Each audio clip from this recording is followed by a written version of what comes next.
Hello, hello, hello, and welcome to FPL with Old Matt and Phil. And if you're new to the channel, hit that subscribe button and click that bell to make sure you're updated when future videos in the season are uploaded. Today we're going to be looking at how I'm going to be playing some very high-risk FPL over the next few weeks, and we'll be looking at 3 players you should definitely have on your radar in the coming weeks.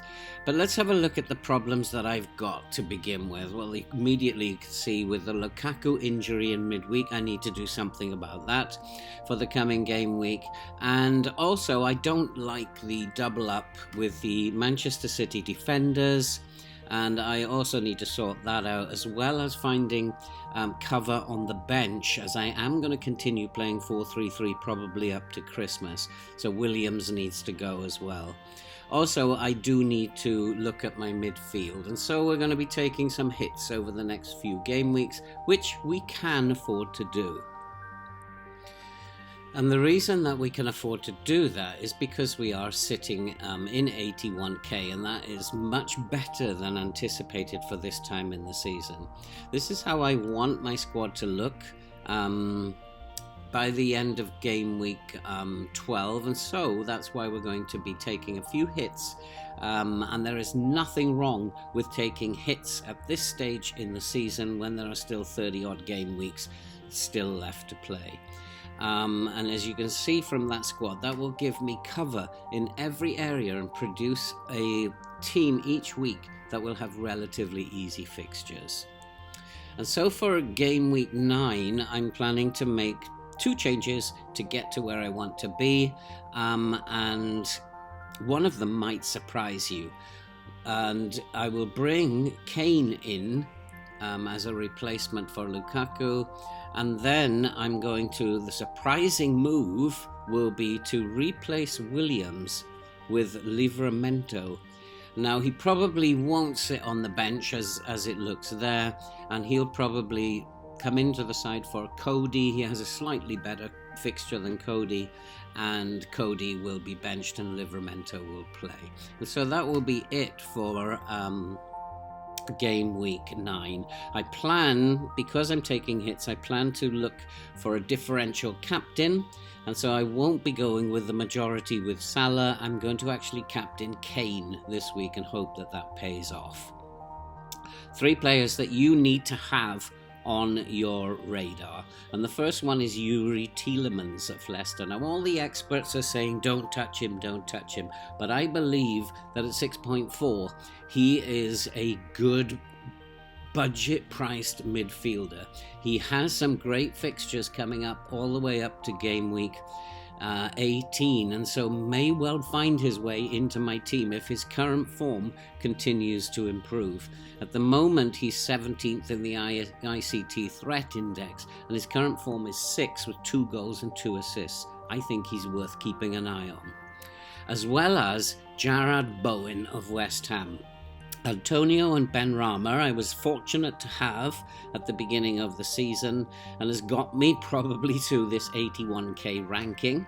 But as I watch the games, it seems that Bowen not only is the most dangerous in terms of threat, but he's also the most creative. His current form as well is 6, and he has 1 goal and 3 assists. He's currently 5th in the ICT threat index. He doesn't have the greatest of fixtures, but he would be a great rotational third midfielder in the coming weeks. Calacho Ionacho, very much under the radar, but he is getting people to take a serious look at him now. He hasn't played at the beginning of the season, but Leicester seem to be playing him a lot more up top with Vardy at the moment, and he's getting in the box. He's also a very creative player, and he has 1 goal and 2 assists in the limited minutes he's played so far.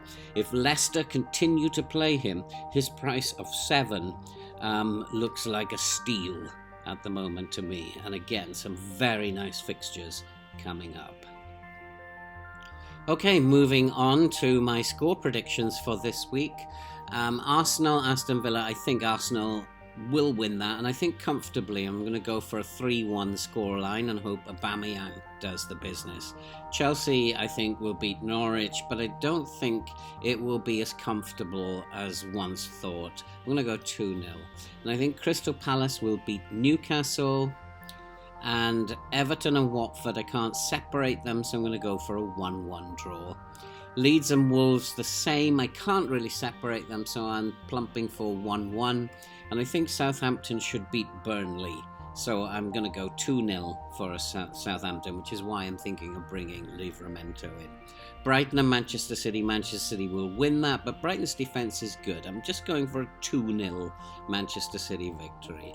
Brentford and Leicester, I think, will share the spoils. There will be goals, I think, and we'll say that that will be 2-2. And West Ham, I think, will lose to Spurs. I think Spurs will continue on and win 3-1. United and Liverpool, I predict a very high-scoring affair, and I think Liverpool will just edge it 3-2 in that big derby game. And that's it for this video. I hope you enjoyed it. If you did, give us a big thumbs up. And don't forget to hit that subscribe button and click the bell if you are new around this channel. Okay, so team is selected, high risk FPL is underway, and my scores are predicted. Good luck, and good luck to all of you as we go into game week 9 of FPL.